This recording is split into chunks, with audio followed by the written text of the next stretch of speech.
Bismillahirrahmanirrahim. Assalamualaikum warahmatullahi wabarakatuh. Alhamdulillah wassalatu wassalamu ala Rasulillah wa ala alihi wa sahbihi wa mawalah wa la hawla wa la quwwata illa billahi wa ba'du. Alhamdulillah, di pagi menjelang siang ini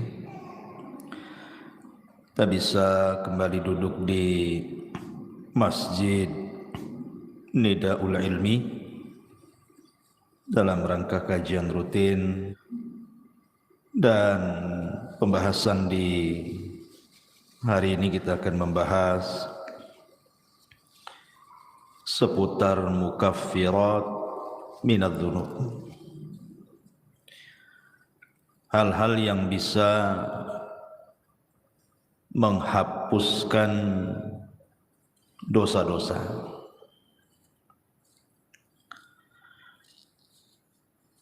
Tapi yang dimaksud di sini tentu tidak semua dosa, karena dosa itu terbagi menjadi tiga. Ada dosa yang disebut dengan dosa yang paling besar yang tidak mungkin diampuni, seperti kesyirikan. Itu tidak mungkin diampuni kecuali kalau dia bertobat. Karena itu berdasarkan nas Al-Quran, innallaha la yaghfiru an yushraka bihi wa yaghfiru ma duna dzalika liman yasha. Allah tidak akan mengampuni dosa orang yang menyekutukannya, dan Allah hanya mengampuni dosa selain itu. Yang kedua, ada dosa yang berkaitan dengan manusia, dan ini yang ditangguhkan ampunannya. Walaupun seseorang sudah meminta ampun kepada Allah Subhanahu wa taala, kalau belum mendapatkan keridhaan dan keikhlasan orang yang kita sakiti, kita zalimi, kita ambil haknya, kita rampas kehormatannya dan begitu seterusnya, maka Allah Subhanahu wa taala tidak akan mengampuninya sampai ada kerelaan orang yang dizaliminya. Dan kalau dia sampai mati dan tidak kunjung pula mendapatkan kerelaannya, maka nanti akan terjadi qisas pada hari kiamat. Kemudian yang ketiga, inilah dosa antara kita dengan Allah Subhanahu wa taala. Inilah yang kita akan bahas, adalah dosa-dosa yang berkaitan kita dengan Allah Subhanahu wa taala selain syirik ataupun dosa yang berkaitan dengan orang lain. Banyak perkara-perkara sebenarnya yang hanya dengan melakukan amalan-amalan tertentu, maka Allah Subhanahu wa taala dengan sendirinya akan mengampuni dosa-dosa kita. Bahkan ada amalan-amalan itu yang kalau dilakukan itu, walaupun dosa kita sebanyak buih di lautan, maka Allah Subhanahu wa taala akan mengampuninya. Seperti apa contohnya? Nabi sallallahu alaihi wasallam bersabda dalam sebuah hadis,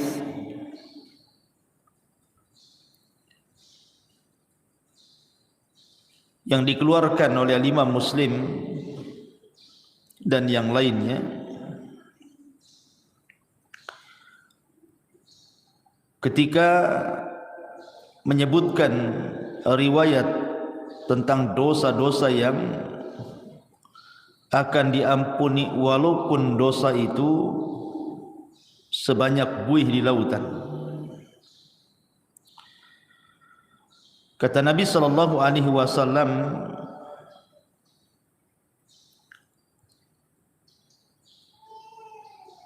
disebutkan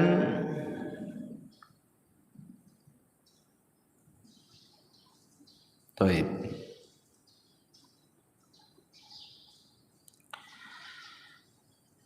Dari Himran dia mengatakan, falamma tawaddu'a Uthman qala wallahi la uhaddithannakum hadithan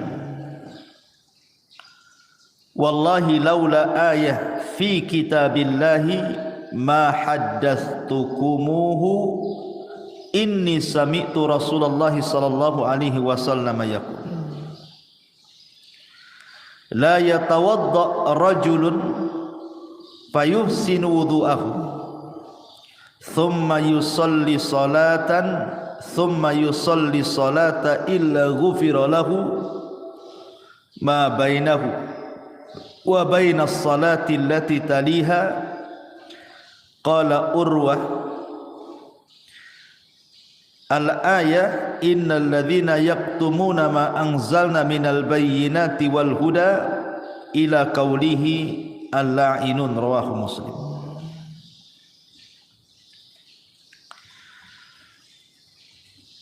Dari Himran dia mengatakan, ketika Uthman ibn Affan radhiyallahu anhu, beliau melakukan wudu. Kemudian dia mengatakan, demi Allah, saya akan ceritakan kepada kalian sebuah hadis. Demi Allah, kalau bukan karena ayat dalam Al-Quran, tentu aku tidak akan ceritakan ini kepada kalian. Aku mendengar Nabi SAW bersabda, tidaklah seseorang berwudu, kemudian memperbaiki wudunya, kemudian salat, maksudnya salat 2 rakaat wudu, kecuali akan diampuni antara dia dan jarak solat dia yang akan dilakukan setelahnya.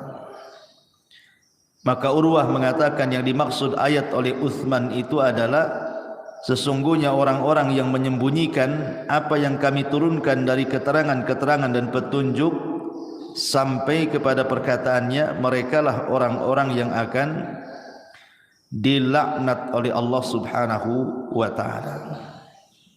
Lihat bagaimana di sini Uthman ibn Affan radhiyallahu anhu menjelaskan bahwa wudu itu bisa menggugurkan dosa. Jadi tetesan-tetesan air wudu itu bisa menggugurkan dosa kita.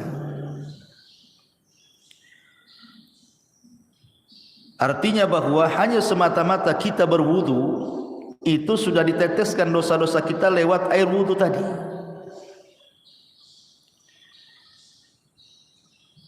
Bahkan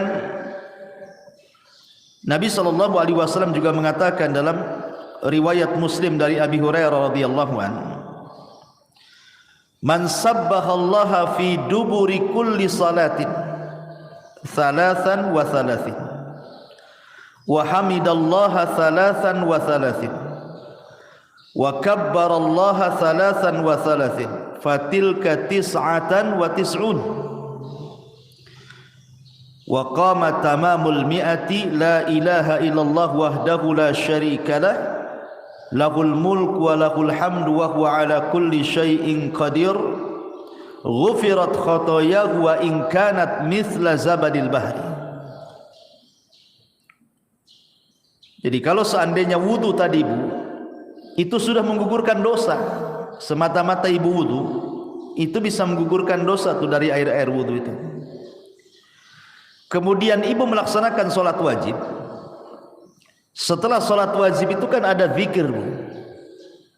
Lihat bagaimana keutamaan zikir ba'da sholat itu. Barang siapa yang bertasbih setiap selesai sholat 33 kali. Maksudnya ucapan subhanallah. Kemudian mengucapkan alhamdulillah 33 kali. Kemudian mengucapkan takbir Allahu Akbar 33 kali. Maka jumlahnya 99 kali. Digenapkan dengan la ilaha illallah wahdahu la syarikalah lahul mulku wa lahul hamdu wa huwa ala kulli syai'in qadir, kecuali akan dihapuskan kesalahannya walaupun sebanyak buih di lautan. Jadi jangan pernah meremehkan zikir setelah solat. Lihat bagaimana keutamaannya, luar biasa. Siapa yang bisa menghitung buih di lautan? Tidak ada.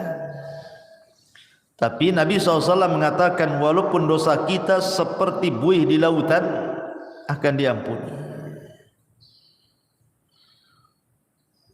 Kemudian contoh yang lain dari Abu Hurairah radhiyallahu an, hadis ini disepakati Bukhari dan Muslim.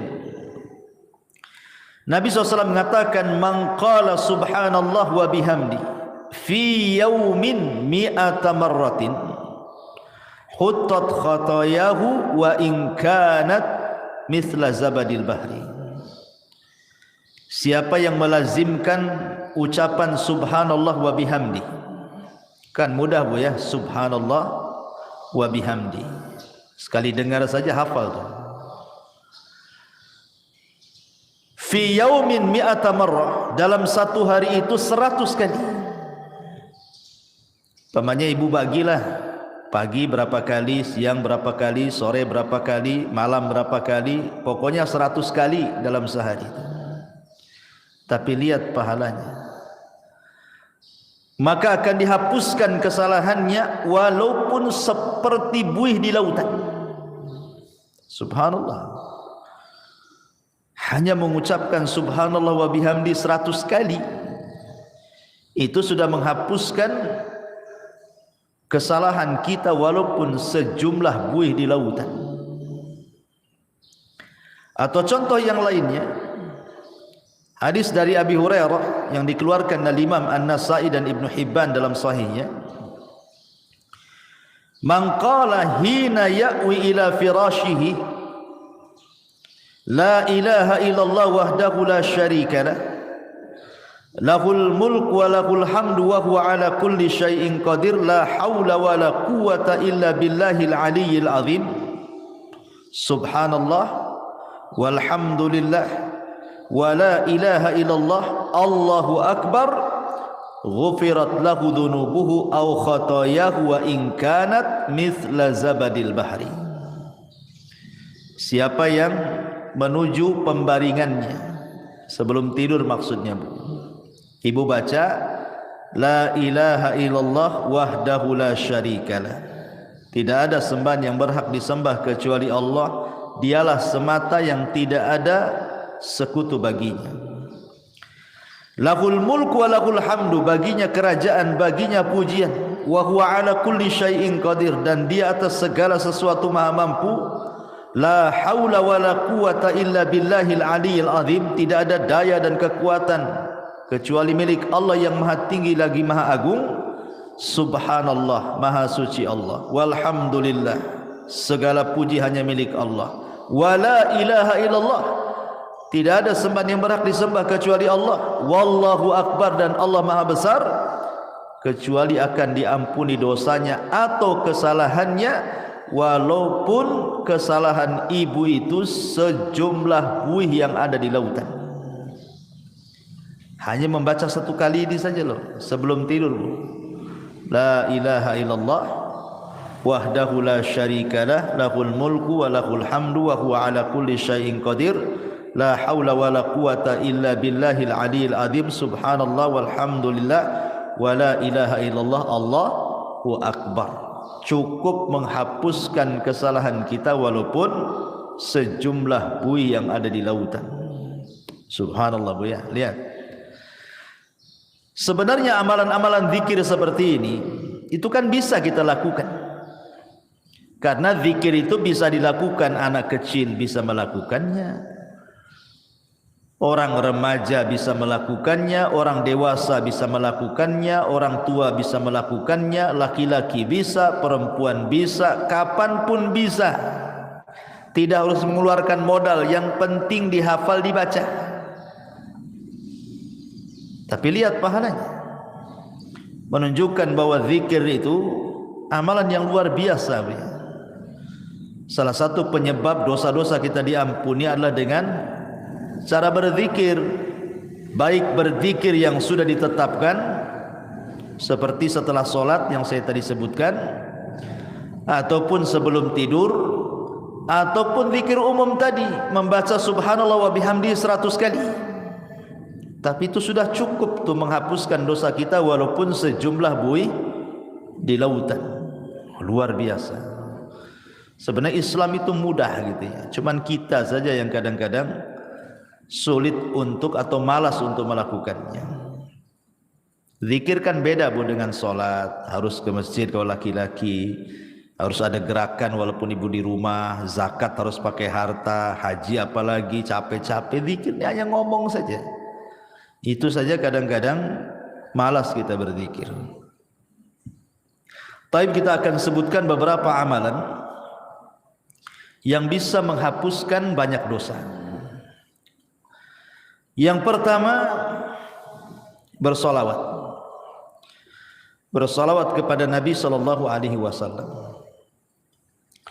Dari Anas radhiyallahu an, Nabi sallallahu alaihi wasallam bersabda, "Man shalla alayya salatan wahidatan sallallahu biha asyra salawatin wa khutta anhu biha asyra sayyiatin wa rafa'ahu Allahu biha asyra darajat." Barang siapa yang bersalawat kepadaku 1 kali, kata Rasulullah, maka Rasul akan bersalawat 10 kali kepada kita, dan kesalahan kita akan dihapus sebanyak 10 kesalahan, dan kita akan diangkat dengan 10 tingkatan. Hanya bersalawat saja Bu. Allahumma salli ala Sayyidina Muhammad. Hanya ngomong begitu. Maka Allah akan utus malaikat membawa salawat kita menuju mana? Malaikat akan datang ke kuburan Nabi. Kemudian akan memberitahukan kepada Nabi kita bahwa ada di antara umatmu yang bersalawat kepadamu. Maka Rasul akan bersalawat 10 kali kepada kita. Subhanallah. Apalah sulitnya bersalawat? Sambil jalan dari sini pulang, atau tadi dari rumah ke sini, Allahumma sholli ala Muhammad, kan gak ada susah. Biasakan. Kalau bisa setiap ibu kaget itu yang dibaca. Karena saya di masyarakat itu aneh-aneh, kalau orang kaget apa pula yang diomongkan tuh. Ya. Bahkan saya punya kawan tuh, kalau kaget bilang jangkrik. Kan sayang gitu. Kaget aja jangkrik katanya, ya Allah kan. Apa susahnya Allahumma sholli ala Muhammad daripada jangkrik yang disebut? Ya, jadi salawat itu 1 kali sudah menghapuskan anhu biha asyra sayyiatin wa rafa'ahu Allahu biha asyra darajat. Barang siapa yang bersalawat kepadaku 1 kali, kata Rasulullah, maka Rasul akan bersalawat 10 kali kepada kita, dan kesalahan kita akan dihapus sebanyak 10 kesalahan, dan kita akan diangkat dengan 10 tingkatan. Hanya bersalawat saja Bu. Allahumma salli ala Sayyidina Muhammad. Hanya ngomong begitu. Maka Allah akan utus malaikat membawa salawat kita menuju mana? Malaikat akan datang ke kuburan Nabi. Kemudian akan memberitahukan kepada Nabi kita bahwa ada di antara umatmu yang bersalawat kepadamu. Maka Rasul akan bersalawat 10 kali kepada kita. Subhanallah. Apalah sulitnya bersalawat? Sambil jalan dari sini pulang, atau tadi dari rumah ke sini, Allahumma sholli ala Muhammad, kan gak ada susah. Biasakan. Kalau bisa setiap ibu kaget itu yang dibaca. Karena saya di masyarakat itu aneh-aneh, kalau orang kaget apa pula yang diomongkan tuh. Ya. Bahkan saya punya kawan tuh, kalau kaget bilang jangkrik. Kan sayang gitu. Kaget aja jangkrik katanya, ya Allah kan. Apa susahnya Allahumma sholli ala Muhammad daripada jangkrik yang disebut? Ya, jadi salawat itu satu kali sudah menghapuskan 10 kesalahan dari kita, mengangkat lagi 10 derajat dari kita. Rasul pula bersalawat 10 kali kepada kita. Ini yang pertama. Yang kedua adalah al-istighfar. Astagfirullah, astagfirullah, kan itu Bu ya. Kan mudah itu istighfar, sambil sini jalan pulang itu kan bisa astagfirullah, astagfirullah gitu ya. Disebutkan dalam sebuah hadis Nabi SAW mengatakan, man lazimal istighfar ja'alallahu min kulli dzikin faraja. Siapa yang melazimkan baca istighfar, maka Allah akan jadikan kesulitannya lapang. Bahkan Allah Subhanahu wa taala berfirman, "Wa man ya'mal su'an aw yadhlim nafsah thumma yastaghfirillaha yajidillah ghafurar rahima." Siapa yang melakukan kesalahan dan menzalimi dirinya kemudian dia memperbanyak istighfar, maka Allah Subhanahu wa taala akan mengampuni dosanya, karena dia zat yang maha pengampun lagi maha penyayang. Dan lebih khusus lagi Rasul mengatakan, man istaghfarallaha fi duburi kulli salatin 3 marrat faqala astaghfirullah alladzi la ilaha illahu al-hayyul qayyum wa atubu ilaihi ghufira lahu wa in kana qad farra minaz zahfi. Barang siapa yang mengucapkan astaghfirullah setiap selesai salat 3 kali saja, astaghfirullah alladzi la ilaha illahu al-hayyul qayyum wa atubu ilaihi, maka Allah akan ampuni walaupun dia membawa dosa pernah lari dari pertempuran. Lari dari peperangan itu Bu, dosa besar. Enggak boleh orang lari dari peperangan itu, kecuali kalau musuhnya lebih banyak. Umpamanya lebih dari 3 orang, 1 melawan 3 orang, boleh lari. Tapi 1 melawan 2 orang enggak boleh lari, sebab kalau lari dosa besar. Walaupun dia punya dosa besar, lari dari pertempuran, kalau dia istighfar 3 kali setelah sholat, Allah akan ampuni dosanya. Luar biasa. Ini yang kedua. Yang ketiga, salawatul khams, salat 5 waktu. Dari Abu Hurairah radhiyallahu an, Nabi SAW bersabda yang dikeluarkan Imam Muslim, as-salawatul khamsu wal jum'ati ilal jum'ati kafaratun lima bainahunna ma lam taghshal kabair. Salat 5 waktu dan Jumat ke Jumat adalah kafarah bagi dosa-dosanya selama dia tidak menenggelamkan diri dengan dosa besar. Sekarang ini Bu, melakukan dosa kecil itu mudah sekali. Kalau dulu mungkinlah ya melakukan dosa kecil tetapi agak sulit gitu ya. Tapi kalau sekarang ini hampir tiap hari kita melakukan dosa kecil Bu. Karena setiap kita ini punya handphone masalahnya. Terkadang di handphone itu kan nengok YouTube, nengok Facebook, nengok TikTok, ya kan?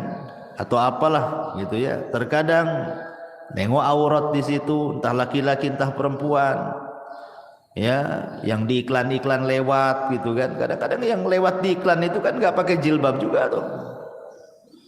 Kadang-kadang ada yang lagi sepak bola gitu kan, di atas lutut celananya itu kan aurat laki-laki.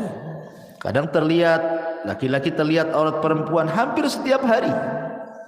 Entah di iklan, entah di apa gitu kan. Itu kan termasuk dosa kecil. Maka kalau seseorang kemudian melanggengkan solat 5 waktu, maka solat dari zuhur ke asar, asar ke maghrib, maghrib ke isya, isya ke subuh, subuh ke zuhur, itu di antara selang waktu solat wajib ke wajib berikutnya itu menghapuskan dosa. Bahkan di zaman Nabi ada seorang anak muda itu berkhalwat dengan seorang perempuan. tapi tidak melakukan zina, maksudnya zina benaran. Hanya mungkin ya pegang-pegang, peluk-peluk, cium-cium gitu saja kan, tapi tidak sampai zina besar. Tapi di mata para sahabat, dosa yang seperti itu sudah dianggap dosa besar itu. Nyesel dia, datang dia kepada Nabi. Rasul, saya sudah melakukan dosa besar, katanya. Kenapa? Kata Rasul, tadi saya berkhalwat dengan seorang perempuan begini, tapi tidak sampai melakukan zina besar, hanya berkhalwat saja. Kata Nabi SAW, hal shallaital asra ma'iya jama'atan, apakah tadi engkau sholat asar bersamaku jamaah? Kata anak muda ini, ya wahai Rasul. Apa kata Rasul? Idhab faqad ghafarallahu lak, pergi kamu, Allah sudah ampuni dosamu. Kenapa? Karena Allah mengatakan innal hasanat yudhibna sayyi'at, bahwa kebaikan-kebaikan itu bisa menghapuskan keburukan. Taib. Selanjutnya apa lagi? Sedekah. Dalam sebuah hadis yang dikeluarkan ataupun dari sahabat Hudzaifah bin Yaman, ketika Umar bin Khattab radhiyallahu an menanyakan kepada Hudzaifah soal fitnah yang akan terjadi di akhir zaman, maka kemudian adalah yang kemudian Hudzaifah bin Yaman mengatakan, ana sami'tuhu yaqul, aku mendengar Nabi SAW bersabda, kata Hudzaifah, fitnatur rajuli fi ahlihi wa malihi wa jarihi tukaffiruha as-salatu was-siyamu was-sadaqah.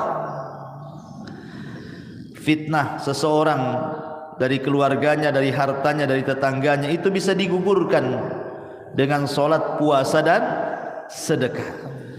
Jadi sedekah juga bisa menggugurkan dosa. Bahkan kalau seandainya sedekah itu dilakukan secara sirriyah, tidak terang-terangan, Bu, yang tahu hanya ibu dengan Allah Subhanahu wa taala saja. Gimana caranya, Ustaz, sedekah sirriyah itu? Oh, gampang. Sekarang kan di handphone itu sudah banyak tuh program SMS banking itu, Bu, ya. Kirim saja lewat SMS banking. Kemudian coret namanya kan, gak nampak tuh.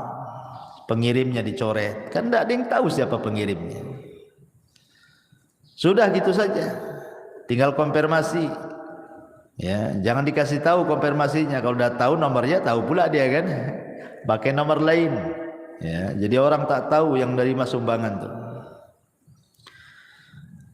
Makanya Nabi SAW mengatakan, sadaqatus sir tudfi'u ghadaba rabb, bahwa sedekah yang tidak terang-terangan itu bisa menghilangkan kemurkaan Allah Subhanahu wa taala.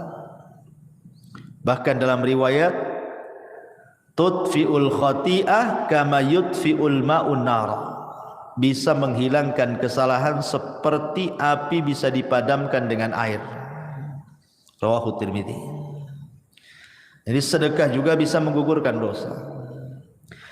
Kemudian apalagi? Intidharus shalah. Intidharus shalah, menunggu waktu salat. Rindu rasanya ibu itu di rumah itu, kapan duhur kok lama kali ya, katanya. Nanti sudah sholat duhur, kapan asar ini kok lama kali.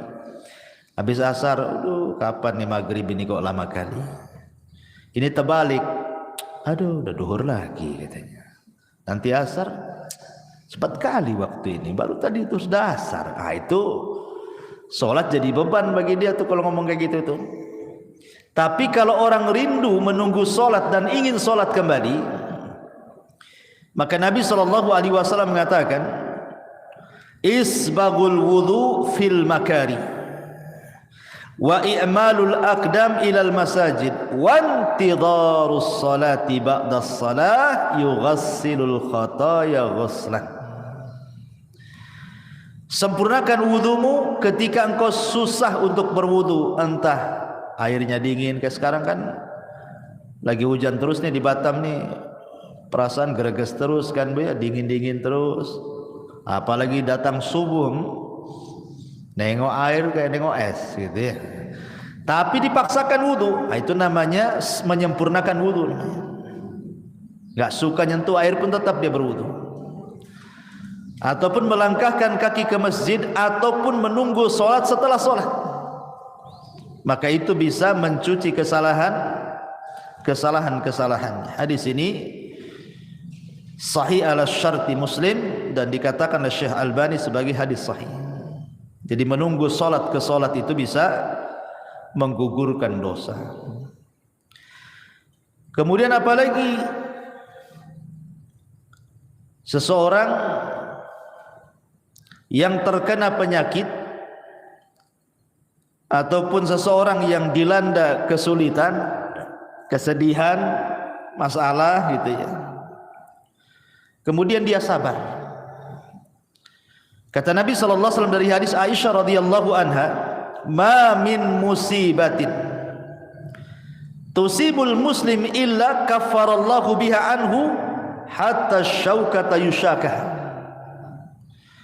Rawahul Bukhari. Tidaklah sebuah musibah menimpa seorang muslim kecuali Allah Subhanahu wa taala akan jadikan itu kafarah bagi dia, penghapus dosa-dosanya.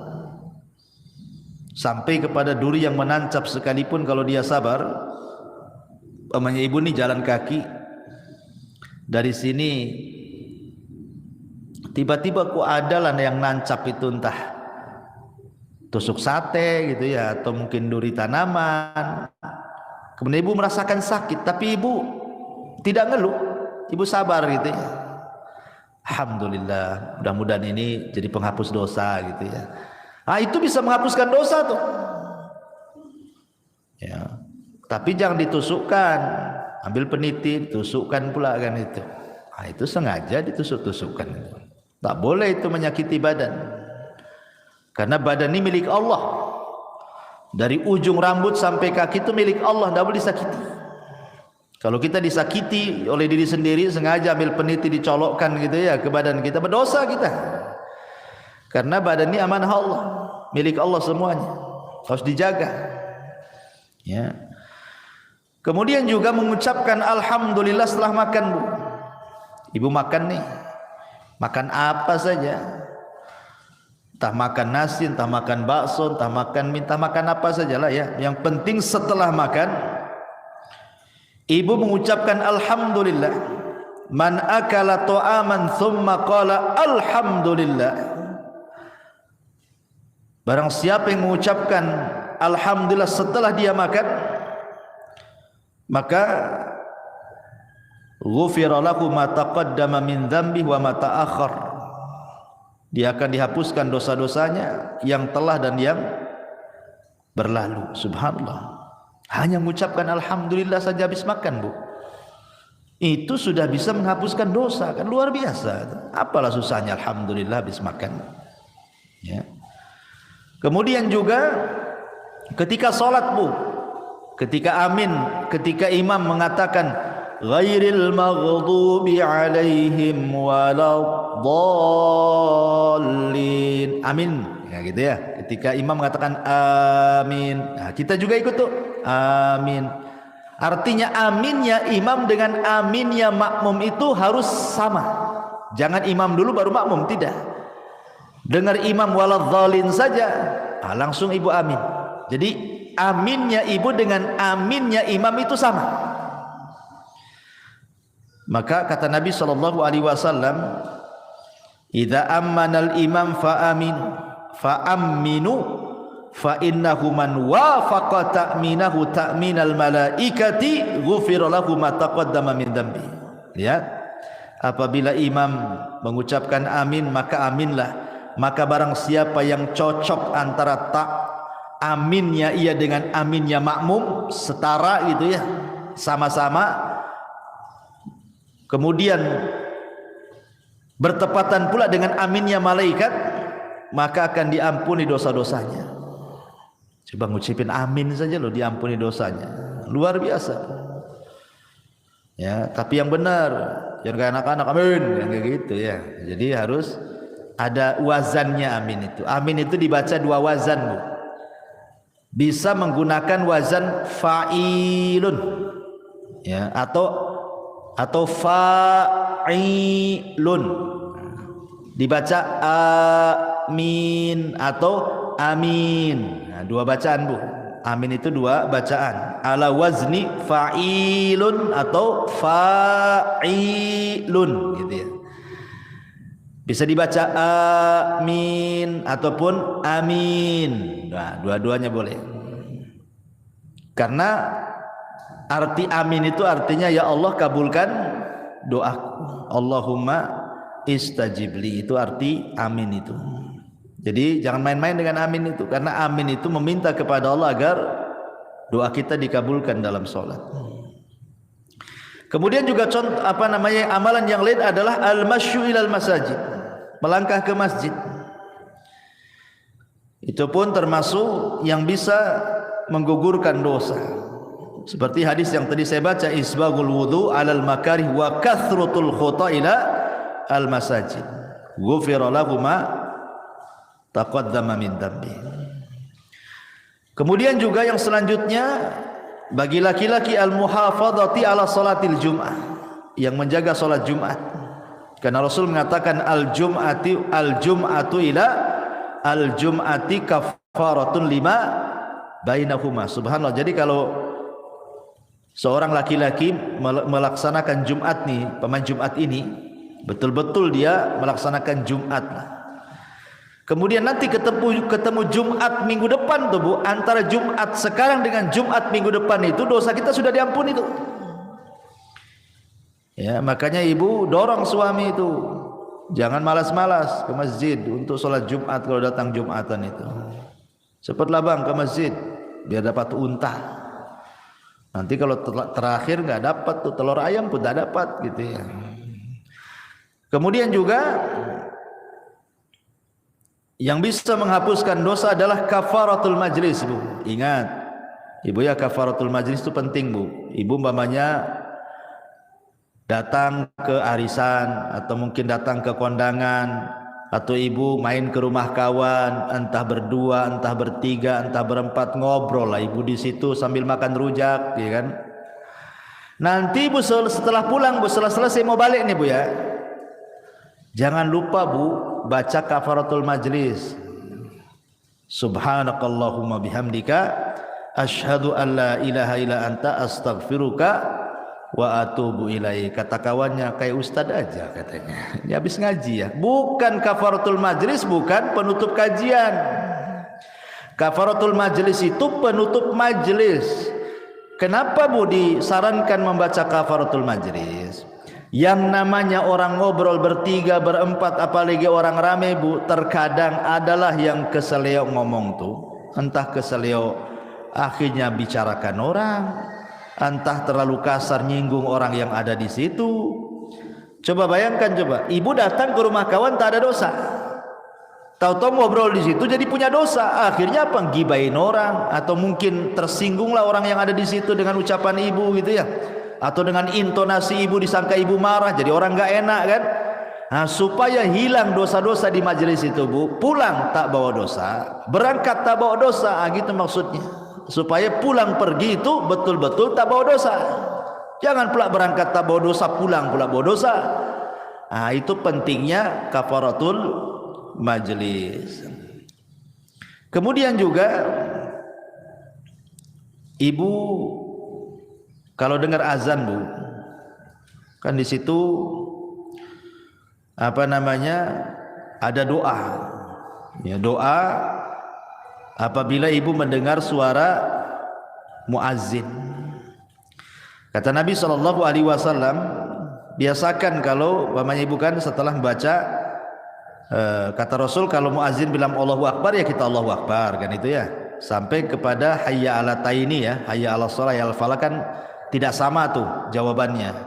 Ibu membaca la haula wala quwata illa billah, habis itu kemudian membaca doa azan kan, Allahumma rabb hadhihi da'wati tamah sampai selesai. Selepas itu ibu membaca asyhadu an la ilaha illallah wahdahu la syarikalah wa anna muhammadan abduhu wa rasuluhu raditu billahi rabbah wa bi Muhammadin rasula wa bil islami dina ghufira lahu min dzambihi. Kalau ibu membaca selepas mendengar azan, asyhadu an la ilaha illallah wahdahu la syarikalah wa anna Muhammadan abduhu wa rasuluh, raditu billahi rabba wa bi Muhammadin nabiyya atau rasula wa bil islami dina, maka akan diampuni dosa-dosanya. Coba hanya ngomong begitu saja diampuni dosa-dosanya. Ya. Kemudian juga at-tasamuh wal af.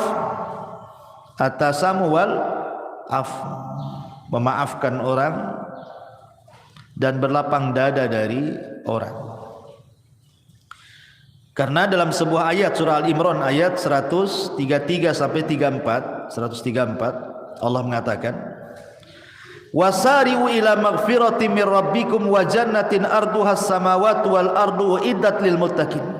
Bersegeralah kalian kepada keampunan Rabb kalian, karena sorga seluas langit dan bumi diperuntukkan untuk orang-orang yang bertakwa. Siapa orang yang bertakwa di sini? Alladzina yunfiquna fis sarra'i wadh dharra wal kadhiminal ghaid wal 'afina 'anil nas wallahu yuhibbul muhsinin. Orang yang bertakwa yang disediakan sorga seluas langit dan bumi itu, yang akan mendapatkan ampunan itu adalah orang-orang yang berinfak baik dalam kondisi senang ataupun susah, dan orang-orang yang menahan emosi dan mudah memaafkan manusia. Tahan emosi, kalau lagi marah tahan, itu bisa menghapuskan dosa, Bu. Jadi kalau ada orang yang nyakiti ibu, tiba-tiba ibu dimarahi orang, digibai orang, ya ibu manusiawi kan, pasti mau marah kan itu. Tapi ibu tahan-tahan marahnya. Ketika ibu menahan marah itulah dosa ibu diampuni itu. Apalagi sampai memaafkan, kasih uzur, sudahlah, saya maafkan, memang dia gitu sih, biasalah dia gitu. Dimudahkan gitu ya, disederhanakan masalah, jangan dibesar-besarkan, nanti jadi tengkar. Itu saja bisa menghapuskan dosa. Kemudian yang lain juga bacaan tahlil, Bu, bacaan la ilaha illallah. Kata Nabi SAW, man qala la ilaha illallah wahdahu la syarika lahul mulku wa lahul hamdu wa huwa ala kulli syai'in qadir fi yaumin mi'ata marrah. Barang siapa yang mengucapkan la ilaha illallah wahdahu la syarika lahul mulku wa lahul hamdu wa huwa ala kulli syai'in qadir, dalam satu hari itu 100 kali, Bu.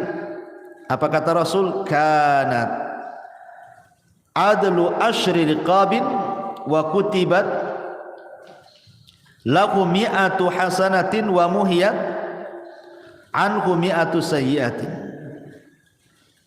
Maka sebanding dengan memerdekakan 10 budak, akan dicatat 100 kebaikan, akan dihapus 100 kesalahan. Masya Allah ya. Ibu merdekakan budak dari mana duitnya, Bu?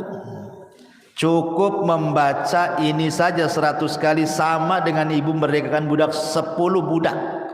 Cukup tidak dicatat lagi 100 kebaikan, cukup tidak dicatat lagi, dihapus lagi 100 kesalahan. Hanya ngomong begini, Bu ya, 100 kali. Ibarat kita infak gitu ya, untuk memerdekakan. Harga budak tuh tak tahu sekarang berapa tuh ya.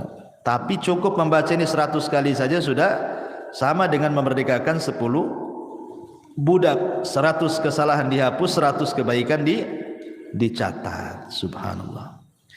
Termasuk juga, Bu, salatu rakaataini, salat 2 rakaat apabila ibu melakukan dosa.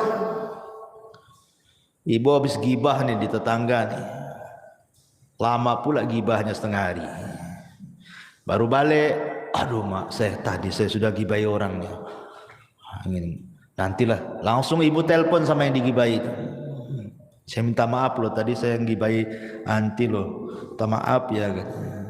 Habis itu ngomong sama kawan-kawannya yang satu majelis tuh, saya nggak ikut-ikut loh katanya. Nah, ibu langsung sholat 2 rakaat tuh, sholat tobat namanya ya.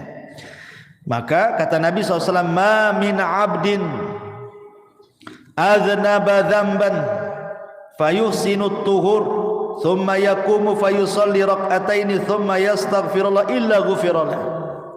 Tidaklah seorang hamba melakukan dosa kemudian dia memperbaiki wudu, kemudian dia salat 2 rakaat, salat taubat, bertobat kepada Allah, kecuali Allah akan ampuni itu dosa-dosanya.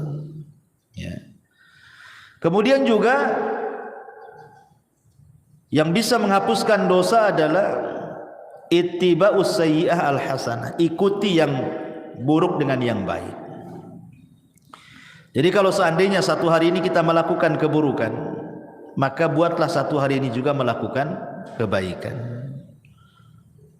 Boleh jadi mungkin satu hari ini ibu tidak sadar marahi orang. Orang yang dimarahinya mungkin ya kita tidak tahu apakah dia menerima atau tidak gitu kan. Tapi mungkin ibu melakukan hal yang sama. Buatlah kebaikan di situ juga. Kalau tadi marah-marah, sekarang ngomong yang baik-baik, yang santun-santun sama orang gitu ya. Jadi imbangi itu keburukan dengan kebaikan. Sebagaimana yang sering saya katakan, kalau ibu melakukan dosa yang tidak terang-terangan dalam satu hari ini 2 kali, maka lakukan juga amalan yang baik yang tidak terang-terangan 2 kali juga, supaya bisa menghapus kesalahan tadi. Karena Rasul yang mengatakan wa atbi'is sayyi'atal hasanata tamhuha, ikutilah yang buruk dengan yang baik. Yang baik itu pasti mengalahkan yang buruk. Innal hasanat yudhibnas sayyi'at, karena kebaikan itu bisa menghilangkan keburukan. Termasuk juga orang-orang yang mati syahid, orang-orang yang terlibat dalam perang gitu ya. Karena Rasul yang mengatakan Allah akan mengampuni dosa orang yang mati syahid apapun dosanya kecuali utang, kecuali kalau dia punya utang lain, kata Rasul. Termasuk juga at-taubatus shadiqah, bertobat betul-betul sebelum matahari terbit dari barat ataupun sebelum nyawa di kerongkongan. Nah, itu bisa menghapuskan dosa. Termasuk juga puasa. Pertama puasa Asyura, puasa di bulan Muharram, tanggal 10 bulan Muharram. Kata Rasul, yukaffiru sanatal madiyah, menghapuskan dosa 1 tahun ke belakang, rawahu Muslim. Ataupun puasa Arafah tanggal 9 bulan Dzulhijjah umpamanya ya. Rasul mengatakan yukaffiru sayyi'atal madiyatal baqiyah. Kalau puasa tanggal 9 Dzulhijjah ini lebih hebat lagi pahalanya, dihapuskan kesalahannya setahun ke belakang dan setahun ke depan, luar biasa. Ataupun puasa bulan Ramadan. Nah, itu kalau Ramadan jelas-jelas Bu ya, puasanya, sholat malamnya, Lailatul Qadarnya, itu menghapuskan dosa semua tuh. Kata Nabi SAW, man shoma Ramadanan, wa fi riwayatin man qama Ramadanan, wa fi riwayatin man qama Lailatul Qadrin imanan wa ihtisaban ghufira lahu ma taqaddama min dambi. Barang siapa yang puasa di bulan Ramadan, dalam riwayat barang siapa yang salat malam di bulan Ramadan, dalam riwayat yang lain barang siapa yang mendirikan Lailatul Qadar penuh iman dan mengharap pahala, maka Allah akan ampuni dosa-dosanya. Nah, ini juga perkara-perkara yang bisa menghapuskan dosa, termasuk haji dan umrah kalau ibu punya uang. Karena Nabi SAW yang mengatakan man hajja lillahi falam yarfus walam yafsuq raja'a ka yaumin waladathu ummuhu. Siapa yang haji karena Allah Bu, bukan karena manusia, dia tidak mengeluarkan kata-kata kotor selama haji, tidak melakukan kemungkaran selama haji, kefasikan, kecuali pulang Bu seperti anak bayi. Anak bayi kan gak punya dosa Bu. Nah, itulah keutamaan orang haji, pulang saja gak punya dosa dia. Begitu juga umrah, al-umratu ilal umrati kafaratun lima bainahuma. Umrah satu ke umrah berikutnya itu setahun, namanya umrah nih, tahun ini umrah, tahun depan umrah lagi, setahun itu dihapuskan dosa-dosanya dari umrah ke umrah. Subhanallah ya. Maka ini kesempatan bagi orang-orang kaya nih, kalau memang punya uang berangkat ya. Karena ini salah satu yang bisa menggugurkan dosa. Tentu yang paling besar dari semuanya, dari semua yang saya jelaskan dari awal sampai akhir tadi, yang paling besar yang bisa menghapuskan dosa adalah at-tauhid ya. tidak menyekutukan Allah. Tidak menyekutukan Allah dan beriman kepada dan beramal saleh. Tauhid. Tauhid penting. Kemudian juga amal soleh secara umum, apapun amal solehnya. Sebagaimana Allah mengatakan dalam surah Al-Ankabut ayat 7, walladzina amanu wa amilus salihat lanukaffiranna anhum sayyi'atihim. Orang-orang yang beriman dan beramal saleh, sungguh kami akan menggugurkan kesalahan-kesalahan mereka, termasuk berusaha menjauhi dosa-dosa besar.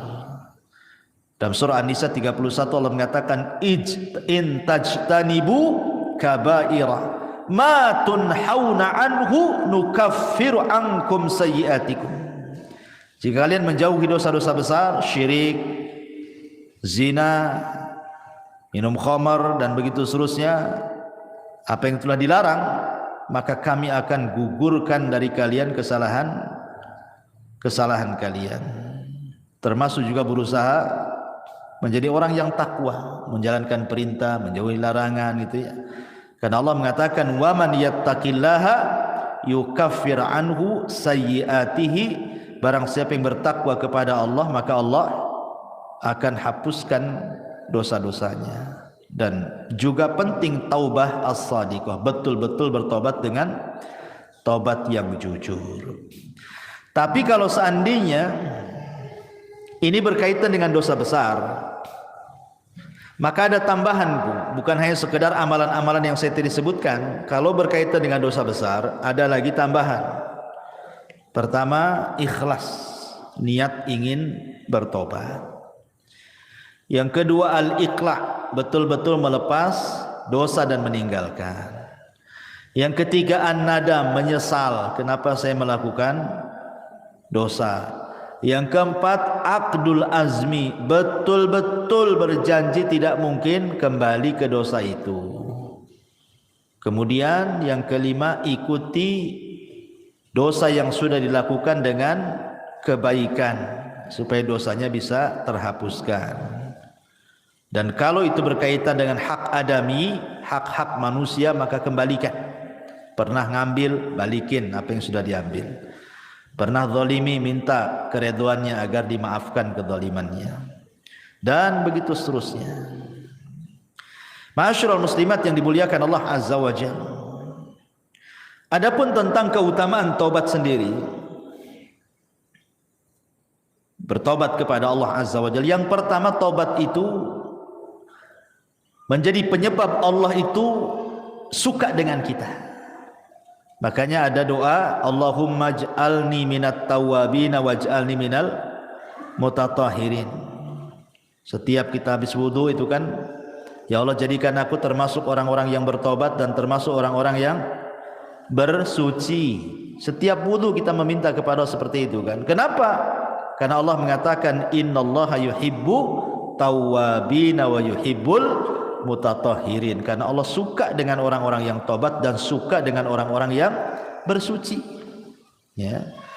Yang kedua, bahwa tobat itu menyebabkan Allah mengampuni kesalahan kita dan menerima amalan kita. Dengan tobat itu Allah akan memaafkan kesalahan kita dan menerima amalan kita. Yang ketiga, dengan tobat itu kita diselamatkan dari neraka dan dimasukkan ke dalam surga, dan itulah keberuntungan yang sebenarnya. Faman zuhziha 'anil nar wa udkhilal jannah faqad faz. Siapa yang dikeluarkan dari neraka dan dimasukkan ke dalam surga, itulah keberuntungan yang sesungguhnya. Termasuk penyebab seseorang mendapatkan rahmatnya. Orang yang suka tobat itu, maka akan datang rahmat Allah.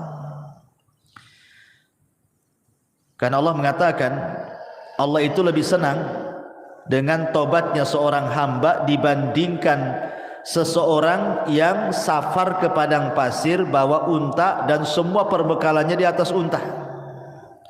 Ketika dia tidur, minggat pula lah unta itu karena nggak diikat. Akhirnya orang ini temenung, matilah aku di padang pasir ini, tak ada minum, tak ada makan, tak ada unta katanya kan. Akhirnya dia cari sana sini enggak ketemu, sudah pasrah dia mau mati di padang pasir. Akhirnya dia pun tertidur. Ketika terbangun, untanya pula depan mukanya. Apa enggak senang, Bu? Tapi Rasul mengatakan Allah lebih senang kepada hamba yang bertobat dibandingkan orang ini yang mendapatkan unta dan perbekalannya. Kenapa? Karena Allah itu akan mencurahkan rahmatnya kepada orang yang bertobat. Termasuk tobat juga adalah sebab mendapatkan pahala besar, dan termasuk tobat juga adalah mendapatkan banyak kebaikan setelah keburukan yang dilakukannya. Baik, ma'asyiral muslimat yang dimuliakan Allah Subhanahu wa taala, intinya bahwa seorang hamba itu tidak boleh bosan untuk mencari rahmat Allah Subhanahu wa taala.